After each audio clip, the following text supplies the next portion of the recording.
Muebles Andina, el mueble que necesitas está aquí, está al alcance de tus manos. Cotiza tu diseño a los contactos que aparecen aquí en la publicidad y no olvides decirle que vienes de mi parte, ya que hacen un trabajo maravilloso, te lo garantizo.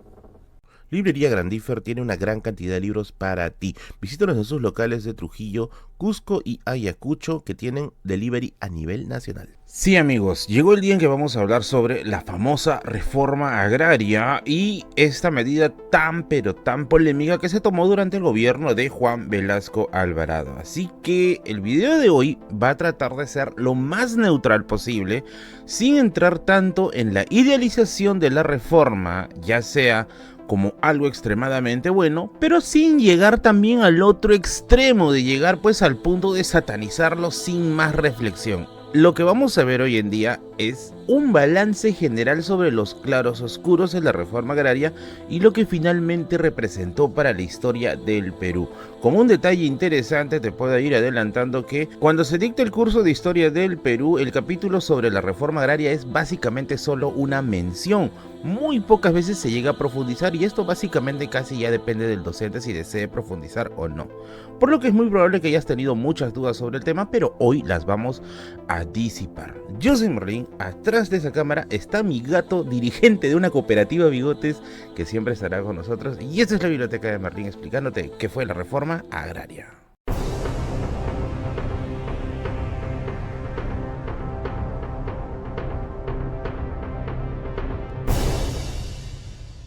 A ver, vamos con la primera fuente, que es un libro, la verdad, de introducción sobre el gobierno de Velasco, y lo recomiendo bastante porque no es solamente un libro que dice, wow, acá se cambió todo, sino también se señalan las críticas, los errores que tuvo el gobierno, que evidentemente tuvo también un tinte autoritario. Y este libro es Los años de Velasco, del historiador Rolando Rojas. Es un libro básicamente introductorio al tema, por lo que si eres una persona que quiere comenzar a buscar información sobre ello, pues este libro recomendadísimo va.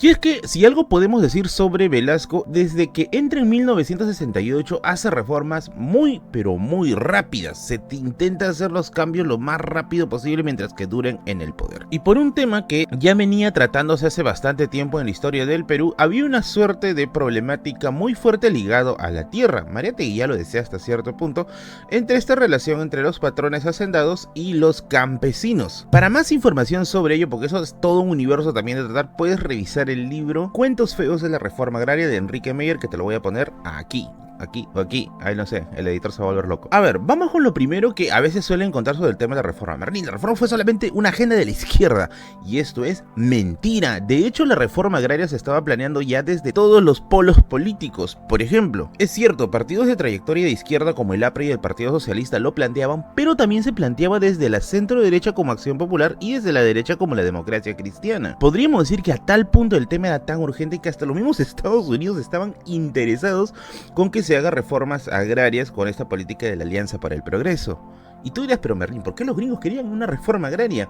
Pues simple, si habrás visto los casos de China y Rusia en sus revoluciones, una de las agendas principales que se hizo fue hacer reformas agrarias en ambos lados. Por lo que se tenía la idea de que si no se liberaba ese foco de tensión, esto podría ser materia para que los campesinos más adelante puedan considerar la opción de convertirse en guerrilleros, y esto evidentemente a Estados Unidos en un contexto de Guerra Fría no le convenía, por lo que era urgente pensar en una reforma agraria y, como te digo, se pensó desde la derecha y desde la izquierda. El problema es que ya todos estaban de acuerdo, ambos polos políticos decían ya vamos a hacer reforma agraria, pero nadie sabía bien cómo ejecutarlo porque era peligroso. Y tú dirás, ¿peligroso por qué, Merlín? Porque la economía en ese momento en el Perú era en gran parte agraria y las personas que tenían, sobre todo en el caso de la costa norte, sus terrenos, sus haciendas, eran parte hasta cierto punto de la élite peruana que también tomaba decisiones en el poder, así que era bien espinoso hacer esto de la reforma sin también autosabotearse uno mismo. Y es aquí donde la derecha da sus primeras opciones de reforma agraria.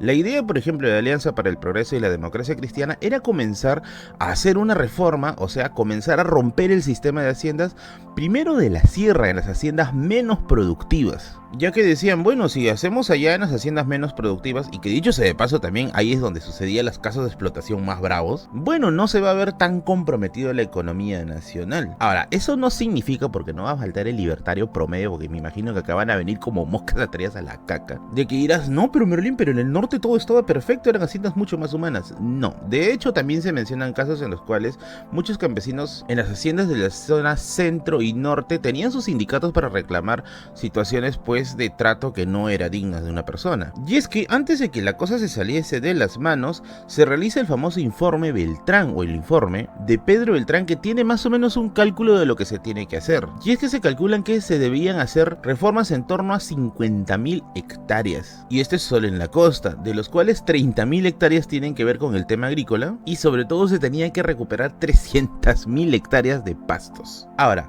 esto es en las cifras. Esto era muy técnico, sin embargo, tampoco se supo aplicar al 100%. Para 1963, el presidente Fernando Belaúnde intenta hacer su proceso de reforma agraria, pero para variar, el Congreso la hacía larga y le ponía trabas para que ésta se pueda ejecutar, y lo que derivó de esto fue pues una reforma agraria mediocre. Hasta que, finalmente, tras el final del gobierno de Belaúnde, que acaba de una manera traumática con el ingreso del golpe de estado de las Fuerzas Armadas, con el ingreso al poder de Juan Velasco Alvarado, Velasco examina la situación, entre otras porque también tenía el caso de la IPC, que ya lo vimos en el video de la página 11. Velasco dice, no, esto se va a tener que solucionar de dos patadas y sin pedirle permiso a nadie, acá se tiene que meter militares como sea. Y es que la reforma se llega a hacer el 24 de junio de 1969, y tú dirás, Merlín, ¿por qué? ¿Por qué esa fecha? Porque esa fecha era el Día del Indio, que ahora lo conoces como el Día del Campesino. Se sabe que el ejército ocupa 18 zonas, que eran complejos azucareros en el norte y otro tanto más en la zona centro. Y es que Velasco sí no fue para nada con sutilezas, fue de frente a atacar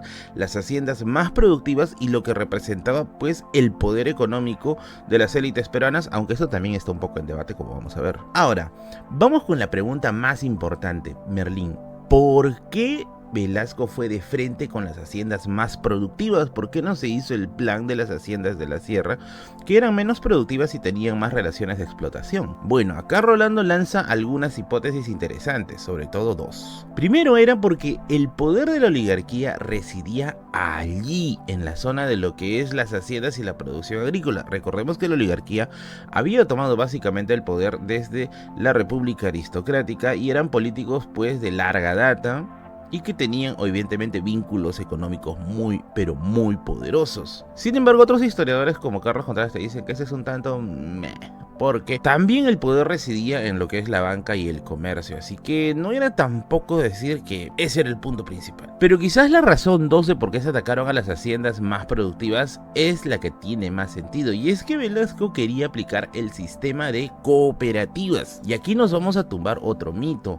No es que se le da las tierras a los campesinos y dices, listo, hagan ustedes lo que tengan que hacer. Después ya termina sucediendo eso, pero en un inicio el proyecto era darles las tierras para que estos puedan establecer lazos de producción y que finalmente a raíz de esa organización el Estado les facilite la venta de sus productos a mercados internacionales. O sea, si se puede decir, casi los está introduciendo en una especie de capitalismo rural o algo así. Por lo que el campesino era una especie de socio y a la vez trabajador de la propia tierra.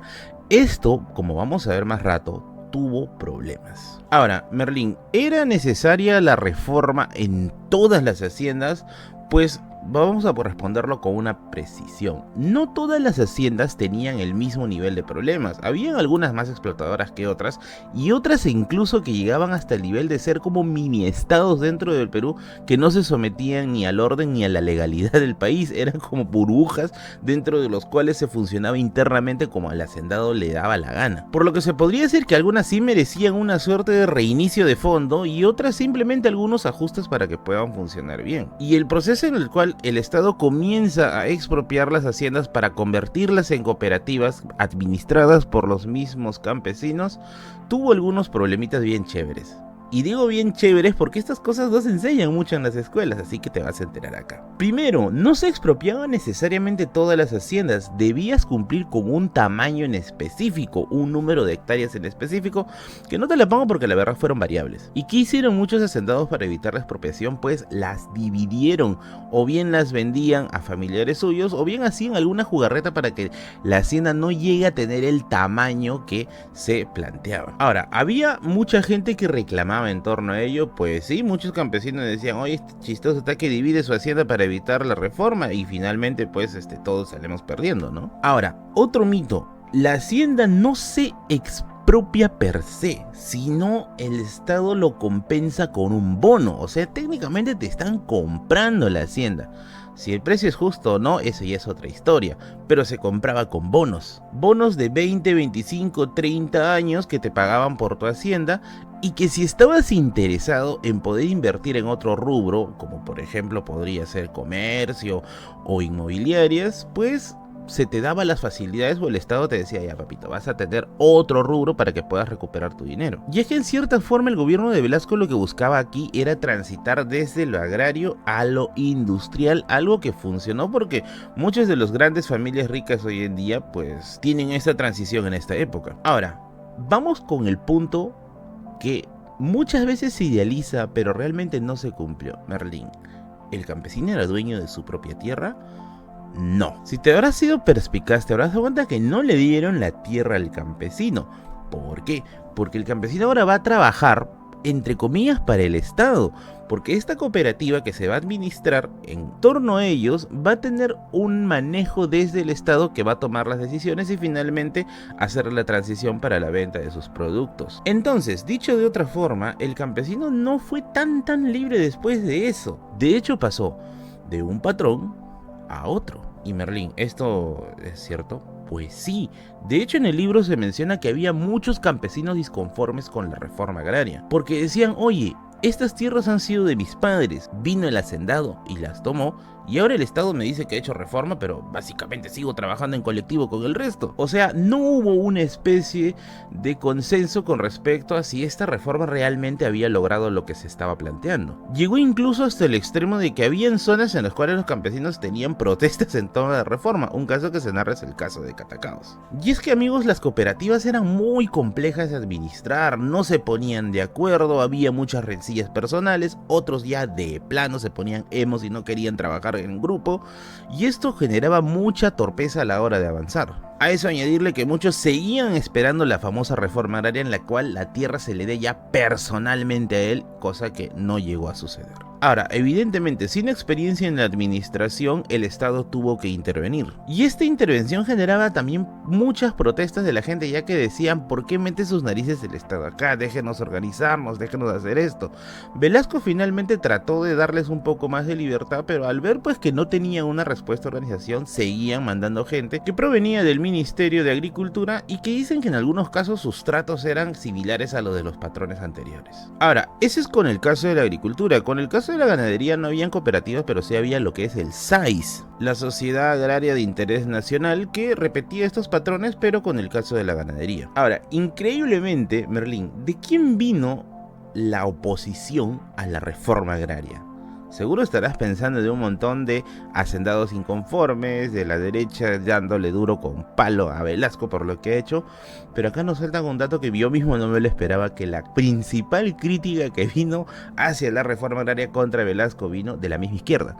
Porque decían que esta reforma no era lo que se esperaba, no era lo suficientemente revolucionaria. Y evidentemente aquí es donde sucede algo que yo he narrado muchas veces en mis directos, que Velasco no tuvo una convivencia buena con la izquierda, de hecho las correteó y las persiguió. Por lo que podemos sacar como una conclusión de que la reforma, dentro de sus matices, no llegó a satisfacer las necesidades que se demandaban en la época. Se intentó hacer un proyecto como el de las cooperativas para que funcionara orgánicamente, pero no había experiencia en administración y había muchas rencillas personales. Otro libro que es muy importante para entender este proceso es el libro de Tierra sin patrones de la historiadora británica Anna Kant, que te lo voy a poner aquí, que también narra el efecto de Cinamos, que es el aparato ideológico del gobierno de Velasco, que también te dice que en los casos de la zona sur, de Tacna, de Cusco y de Trujillo, no había una respuesta homogénea a la reforma agraria. Cada región pensaba distinto sobre lo cual se estaba haciendo con respecto a la repartición de tierras. Y es que la reforma va a encontrar pues un final dramático que es el que todo el mundo conoce, el de la debacle, el que no se lograron los objetivos económicos planteados. Pero juzgar a la reforma solo en términos económicos es mirar la realidad con un solo ojo. Por otro lado, se rompieron relaciones de servidumbre, que como ya te dije, hasta los Estados Unidos estaban de acuerdo en que se rompan. Así que hay que ponerle en una suerte de balanza los efectos económicos y los efectos sociales. Finalmente, el Perú de hoy en día es el Perú resultado de la reforma agraria. Yo mismo soy resultado de la reforma agraria, Dios mío, así que métele un like y suscríbete como miembro, que está barato, de 5 y 15 soles al mes. Y finalmente, ¿qué pasó, Merlin? Pues en 1980 básicamente el sistema de cooperativas se fue al carajo. ¿Por qué? Porque llegó la recesión.